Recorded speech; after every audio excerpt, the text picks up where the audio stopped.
तो दोस्तों स्वागत है आप सभी का द डीसी माइंड के एक और नए वीडियो में। तो दोस्तों आज की इस वीडियो में हम बनाने वाले हैं पेंट के टिन के डिब्बे से एक ब्रशलेस मोटर। तो चलिए दोस्तों शुरू करते हैं आज का ट्यूटोरियल। तो दोस्तों इस ब्रशलेस मोटर को बनाने के लिए देखिए मैंने एशियन पेंट्स का ये 20 रुपए वाला टिन का डिब्बा लिया है और टिन का कैन भी आप इसे कह सकते हैं। तो देखिए सबसे पहले तो इसे मैंने अच्छे से साफ कर लिया है और देखिए इसका जो ढक्कन है और इसका जो पीछे का साइड है इसमें हमें बेरिंग फिट करना होगा। तो उसके लिए इसमें हमें होल करना होगा बिल्कुल इसके सेंटर में। तो दोस्तों सबसे पहले तो हमें इसका सेंटर फाइंड करना है। तो देखिए वीडियो में दिखाए गए तरीके से आप किसी भी गोल ऑब्जेक्ट का सेंटर इस तरह से फाइंड कर सकते हैं।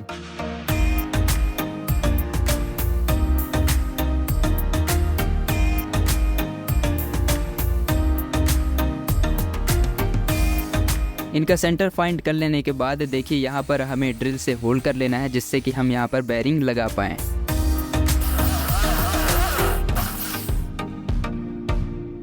दोस्तों इसके बाद एक पीवीसी पाइप को गर्म करके देखिए मैंने इस तरह से उसका एक शीट बना लिया है और इस पर हम 2 सर्कल ड्रॉ करेंगे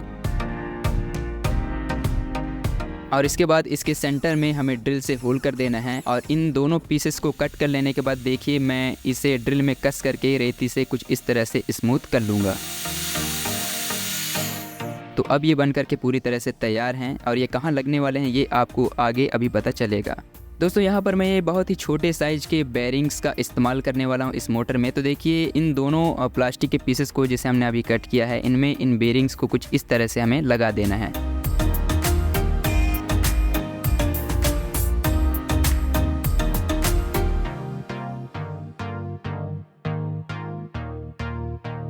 दोस्तों इसके बाद हमें टिन के डिब्बे का ये ढक्कन लेना है और देखिए जहाँ पर हमने ड्रिल से होल किया था वहाँ पर हम इस बेरिंग को कुछ इस तरह से अलाइन करके और इसमें चिपका देंगे।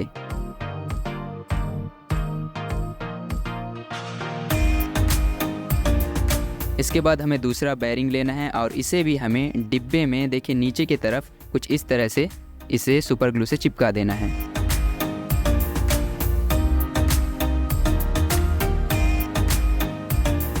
दोस्तों अब बारी आती है इस मोटर के स्टेटर को बनाने की। तो इसका स्टेटर बनाने के लिए देखिए मैं डेनवर डीओ का ये खाली कैन का इस्तेमाल करने वाला हूं। तो सबसे पहले इसके पीछे की तरफ हमें ड्रिल करके इसका पूरा जो पीछे का कवर है इसे हटा देना है जैसा आप वीडियो में देख सकते हैं।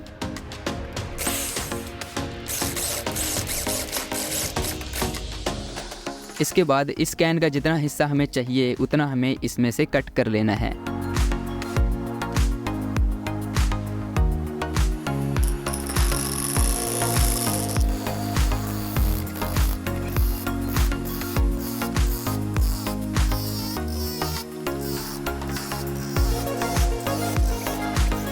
दोस्तों इसे कट कर लेने के बाद जो पीस हमने कट किया है उस तरफ हमें इसे थोड़ा सा स्मूथ कर लेना है सैंड पेपर पर घिसकर। इसके बाद हमें स्टेटर का कोर बनाना है। तो दोस्तों कोर बनाने के लिए मैं ये टीन के पतले शीट का इस्तेमाल करने वाला हूं। तो देखिए मैंने इसके कुछ इस तरह से स्ट्रिप में पीसेस कट कर लिए हैं और इस स्ट्रिप के मैं छोटे छोटे और पीसेस कट कर लूँगा और इसकी जो चौड़ाई है वो लगभग 13 mm आपको रखनी है। तो अभी जो छोटे छोटे पीसेस मैंने इसके कट किए थे तो उनमें से लगभग 7-8 पीसेस को एक साथ रख करके देखिए कुछ इस तरह से हमें फेविक्विक से इसे चिपका लेना है और ऐसे ही हमें टोटल 6 पीसेस बना लेने हैं और इसकी जो चौड़ाई है वो लगभग 6 mm होनी चाहिए। इसके बाद दोस्तों हमें 6 और छोटे छोटे टिन के पीसेस चाहिए होंगे। इसकी लंबाई 13 mm और जो चौड़ाई है वो लगभग 5 mm होनी चाहिए। इसके बाद देखिए जो पीसेस जो कोर हमने पहले बनाए थे उन्हें इन छोटे छोटे पीसेस के ऊपर रख करके हमें इस तरह से इसे फेविक्विक से चिपका लेने हैं और इसे और भी मजबूत बनाने के लिए मैं इस पर ये एम सील लगा दूंगा। तो इससे ये काफ़ी ज़्यादा मजबूत हो जाएगा और निकलेगा नहीं। और इसी तरह से हमें टोटल 6 पीसेस बना लेने हैं और ये दोस्तों अब पूरी तरह से सूख चुका है, यहाँ पर आप देख सकते हैं। और इन पीसेस को हमें देखिए डेनवर डीओ का हमने जो पीस कट किया था उसमें हमें एक कागज़ रखना है और इस कागज़ के ऊपर हमें इस तरह से इसे रख करके और फेविक्विक से चिपका देना है। दोस्तों यहाँ पर आप चाहो तो फेविक्विक की जगह आप एम सील का भी इस्तेमाल कर सकते हो।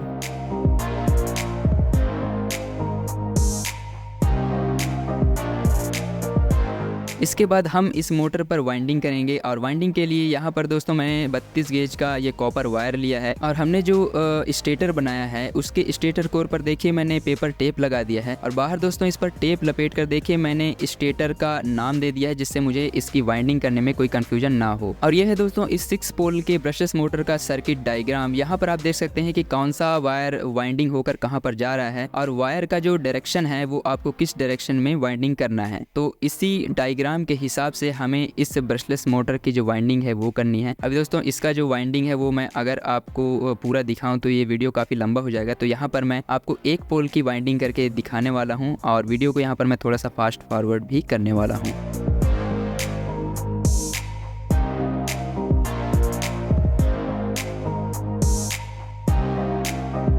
तो दोस्तों यहाँ पर देखिए मैंने एक पोल की वाइंडिंग कर ली है। अभी वायर को बिना काटे आपको इसके ठीक सामने वाले पोल पर ले जा कर के वाइंडिंग शुरू कर देनी है। तो चलिए इस पर भी हम फटाफट से वाइंडिंग कर लेते हैं।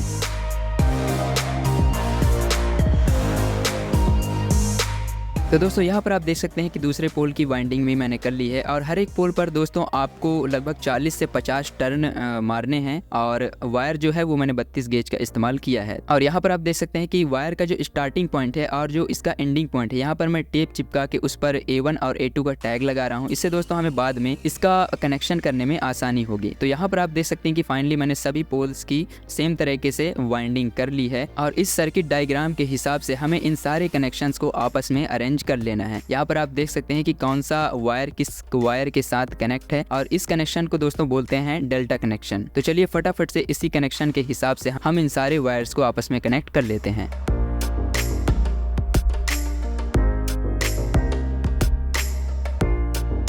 सो फ्रेंड्स यहाँ पर मैंने सभी वायर को आपस में कनेक्ट कर लिया है सर्किट डायग्राम के हिसाब से। अब एक्स्ट्रा वायर को हमें कट कर लेना है और यहाँ पर देखिए नीचे की तरफ मैंने खांचा एक बनाया है कट करके और अब हम इन सभी वायर्स को उस खांचे से नीचे की तरफ निकालेंगे। यहाँ पर दोस्तों आपको एक बात ध्यान रखना है कि किसी भी वायर पर स्क्रैच ना आने पाए। अगर वहाँ पर स्क्रैच आ जाता है तो वहाँ पर दोस्तों आप फेविक्विक थोड़ा सा लगा करके उस स्क्रैच को भर दें, अदरवाइज दोस्तों हमारा जो मोटर है वो शॉर्ट सर्किट कर जाएगा और हमारा जो सारा मेहनत है वो बर्बाद हो जाएगा। तो यहाँ पर देखिए इन सभी वायर्स को मैंने उस खांचे से निकाल लिया बाहर की तरफ।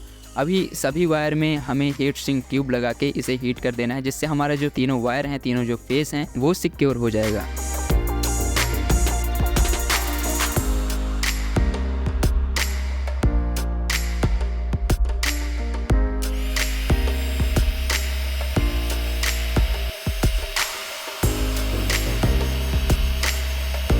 दोस्तों इसके बाद देखिए जो टिन का डिब्बा है इसके इस तरफ मैंने एक छोटा सा होल किया है जिससे हम वायर को पास कर सकेंगे। तो चलिए इस वायर को फटाफट से इससे बाहर निकालते हैं और इस स्टेटर को इसके ये जो केसिंग हमने बनाया है टिन का इसमें फिक्स कर लेते हैं। दोस्तों ये एग्जैक्ट सेंटर में होना चाहिए। तो चलिए इसे भी हम सुपर ग्लू से चिपका लेते हैं।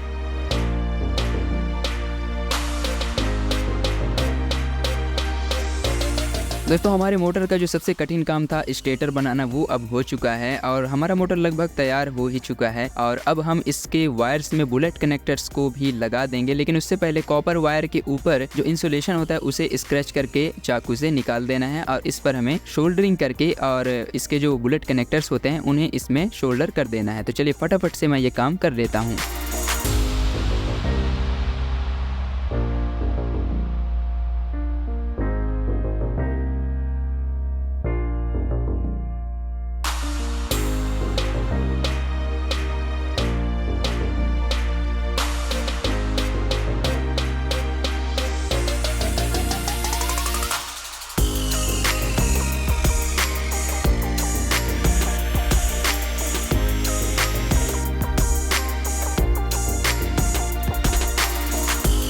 दोस्तों अब हम इस ब्रशलेस मोटर का रोटर बनाने वाले हैं और इसका रोटर बनाने के लिए देखिए सबसे पहले मैंने ये शाफ्ट लिया है और इस शाफ्ट को दोस्तों मैंने एक पुराने डीवीडी से निकाला है। आपको पता होगा कि जहाँ पर वो सेंसर स्लाइड करता है वहीं पर ये जो शाफ्ट है वो लगा रहता है, तो उसी शाफ्ट का यूज मैं करने वाला हूँ। इसके बाद हमें ये लिखोफेको पेन लेना है और इसका एक पीस हमें कट कर लेना है। इसके बाद हमने जो शार्प लिया है उसके मोटाई के बराबर इस पेन में हमें ड्रिल से होल कर देना है और यहाँ पर दोस्तों इसके हमें और भी 2 छोटे छोटे पीसेस कट कर लेने हैं। और इस पीस को दोस्तों हमें शाफ्ट में देखिए कुछ इस जगह पर लगाना है। तो चलिए मैं इसे फेविक्विक से चिपका लेता हूँ।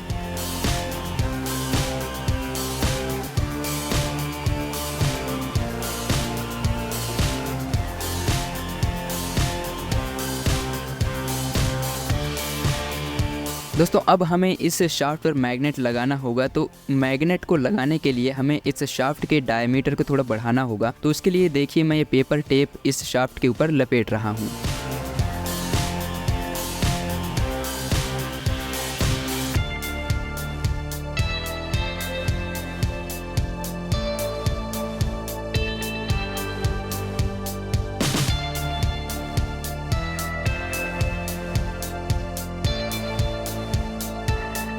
इसके बाद जो एक और पेन का पीस हमने कट किया था उसे हमें इसके ऊपर कुछ इस तरह से लगा देना है। अब दोस्तों ये रहा इस ब्रशलेस मोटर में लगने वाला सबसे महंगा पदार्थ, जो कि है ये नियोडिमियम मैग्नेट। दोस्तों ये सिर्फ इतना सा नियोडिमियम मैग्नेट 450 रुपये का है। यहाँ पर कुछ लोगों को यकीन नहीं होगा, लेकिन आपको यकीन करना पड़ेगा। तो यहाँ पर दोस्तों मैंने लगभग 8 नियोडिमियम मैग्नेट लिया है और इसे मैंने N और S के सीरीज में कुछ इस तरह से लगा लिया है।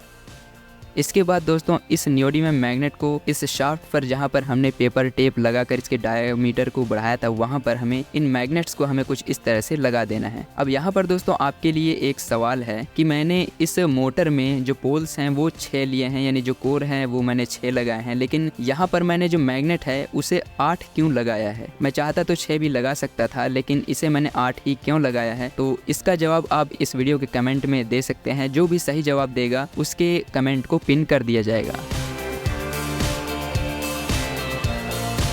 अभी दोस्तों जब ये रोटर अपने फुल आरपीएम पर घूमेगा तब ये मैग्नेट अपने जगह से उखड़ सकते हैं। तो उसके लिए देखिए इसके ऊपर मैं ये इलेक्ट्रिक टेप को लगा रहा हूँ, जिससे और भी मजबूती से इसमें चिपका रहेगा।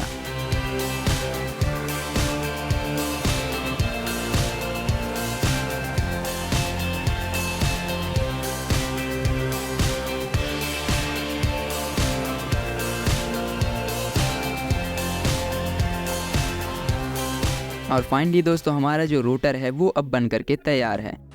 फाइनली दोस्तों इस मोटर के सभी पार्ट्स बन करके तैयार हैं। तो चलिए फटाफट से इसे असेंबल करते हैं। और मैं दोस्तों काफ़ी ज़्यादा एक्साइटेड हूँ इस मोटर को चलाने के लिए। तो चलिए फटाफट से इसे असेंबल कर लेते हैं। और यहाँ पर आप देख सकते हैं कि मैंने इसमें बैरिंग लगाया, जिसकी वजह से काफ़ी फ्रीली अपनी जगह पर रोटेट कर पा रहा है।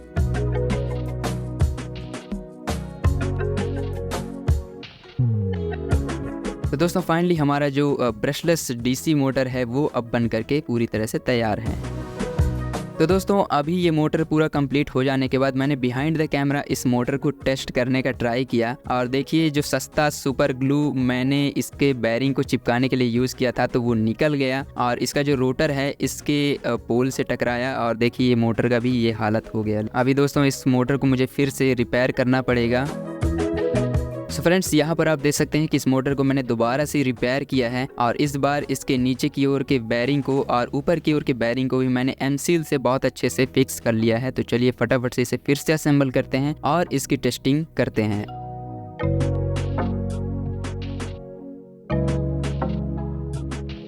तो दोस्तों इस ब्रशलेस मोटर को टेस्ट करने के लिए जिन जिन भी कंपोनेंट्स की ज़रूरत पड़ने वाली है उसे मैंने इकट्ठा कर लिया है। तो देखिए ये है 2200 mAh का बैटरी जिससे हम इस मोटर को चलाने वाले हैं, और ये है दोस्तों एक ESC जो कि सिंगल फेज़ को 3 फेज़ में कन्वर्ट करता है, और इसमें ये मैंने सर्वो टेस्टर भी लगा दिया है। और काफ़ी लोग पूछते हैं कि भाई क्या इस तरह के मोटर को हम डायरेक्ट बैटरी से नहीं चला सकते? तो भाई इस तरह के मोटर को आप बैटरी से डायरेक्ट नहीं चला सकते, क्योंकि दोस्तों ये 3 फेज़ का मोटर है और ये 3 फेज़ पर ही चल सकता है। और ये जो ESC है ये हमारे सिंगल फेज़ को 3 फेज़ में कन्वर्ट करता है, तो ESC का ज़रूरत आपको पड़ेगा ही पड़ेगा। इसके बाद देखिए ESC को हमें बैटरी से कनेक्ट कर देना है, और यहाँ पर सबसे पहले हमें ESC को कैलिब्रेट करना है। तो सबसे पहले आपको थ्रॉटल को फुल करके रखना है, इसके बाद बैटरी जोड़ना है, और फिर से थ्रॉटल को आपको ऊपर की तरफ यानी 0 पर लेकर जाना है। इसके बाद जो आपका ESC है वो कैलिब्रेट हो जाएगा। और यहाँ पर इस मोटर पर देखिए मैंने ये टेप लगा दिया है, जिससे कि जब ये मोटर रोटेट होगा तो आपको ये आसानी से दिख सके। तो चलिए अभी थ्रॉटल को बढ़ाते हैं।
तो दोस्तों जैसा कि आप देख सकते हैं कि हमारा जो मोटर है वो बहुत ही अच्छे से काम कर रहा है, इसका जो रोटर है वो काफ़ी अच्छे से रोटेट कर रहा है। लेकिन दोस्तों इसमें एक प्रॉब्लम आ रही है, हमें इसके रोटर को थोड़ा सा घुमाना पड़ रहा है तब जाके ये मोटर स्टार्ट हो रहा है। अभी ये क्यों हो रहा है और इसका सोल्यूशन क्या होगा वो मैं आपको आगे एक्सप्लेन करूंगा। लेकिन दोस्तों अभी फिलहाल के लिए देखिए मैंने इसके ऊपर के ढक्कन को निकाल दिया है, क्योंकि दोस्तों पिछले कुछ वीडियोस में मैंने ऐसे जो BLDC मोटर के वीडियो बनाए थे उनमें से कुछ लोगों को लगता है कि भाई मैं फेक वीडियो बनाता हूँ और इस मोटर के अंदर मैं कुछ अलग से कुछ मोटर वगैरह लगा रखा हूँ और आपको बेवकूफ़ बना रहा हूँ। तो दोस्तों ऐसा नहीं है, मैं किसी भी तरह की कोई भी फेक वीडियोस नहीं बनाता हूँ। जो लोग मुझको पहले से फॉलो कर रहे हैं, जो लोग जानते हैं उनको भाई पता है मैं इस तरह की फेक वीडियोस नहीं बनाता हूँ। आपको इस चैनल पर जेन्युइन वीडियोस ही मिलेंगी। तो यहाँ पर आप देख सकते हैं कि इसके ऊपर का जो ढक्कन है उसे मैंने रिमूव कर दिया है और अब आप अपनी आंखों से देख सकते हैं कि भाई ये वीडियो फेक है या जेन्युइन है, ये आप खुद देख लीजिए।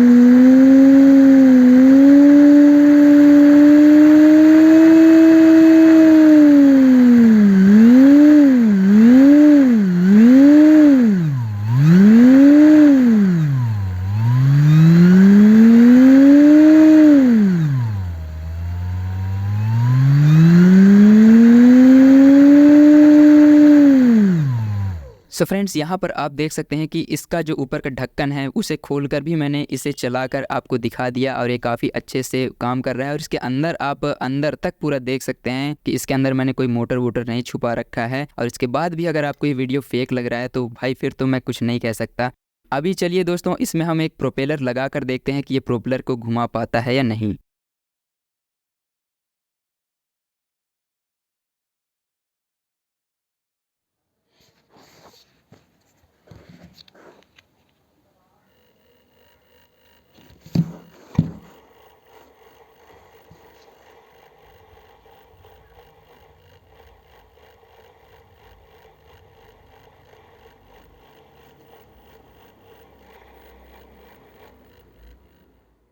तो दोस्तों इस मोटर पर प्रोपेलर लगाने पर ये मोटर काफ़ी धीरे धीरे रोटेट करता है या फिर रोटेट करता ही नहीं है। अभी इसका जो रीज़न है दोस्तों वो मैं आपको आगे एक्सप्लेन करूंगा कि ऐसा क्यों हो रहा है। फिलहाल के लिए दोस्तों ये मोटर प्रोपेलर लगाने पर ज़रा सा भी नहीं घूम रहा है और इसलिए मैंने इसे तुरंत बंद कर दिया, क्योंकि दोस्तों ESC काफ़ी ज़्यादा हीट हो चुका था और इसकी वजह से हमारा ESC भी जल सकता है। तो यहाँ पर जिन लोगों के मन में ये सवाल उठ रहा होगा कि क्या हम इस मोटर से ड्रोन बना सकते हैं या नहीं, तो मेरे ख्याल से जवाब आपको मिल गया होगा। तो चलिए दोस्तों अब मैं आपको एक्सप्लेन करता हूं कि ये मोटर अपने आप स्टार्ट क्यों नहीं हो पा रहा है। तो दोस्तों यहाँ पर आप देख सकते हैं कि इसके मैग्नेट का और इसके जो स्टेटर का डिस्टेंस है वो काफ़ी ज़्यादा है। ये डिस्टेंस दोस्तों लगभग 3 mm का है, जबकि इस डिस्टेंस को लगभग 1 mm से भी कम, लगभग आधे mm का होना चाहिए इन दोनों के जो बीच का डिस्टेंस है। और इस मोटर को बनाने में मुझसे यही एक गलती हो गई कि मैं इसका मेजरमेंट जो है वो बहुत अच्छी तरीके से नहीं ले पाया, जिसके वजह से मैग्नेट है काफ़ी ज़्यादा दूर हो गया इसके स्टेटर से। खैर दोस्तों ये वीडियो आपको कैसा लगा ये आप कमेंट करके ज़रूर बताइए, और अगला जो वीडियो है वो मैं क्या बनाऊं ये भी आप बताइए। अगले वीडियो में आपको एयरप्लेन चाहिए, ड्रोन चाहिए या फिर ऐसा ही कोई BLDC का प्रोजेक्ट चाहिए, ये आप कमेंट करके ज़रूर बताना। और ये वीडियो अगर आपको पसंद आया हो, इससे कुछ सीखने मिला हो, तो प्लीज़ इस वीडियो को एक लाइक ज़रूर से करना। तो दोस्तों हम मिलते हैं अगले वीडियो में, तब तक के लिए आप देखते रहिए और सीखते रहिए। Bye bye.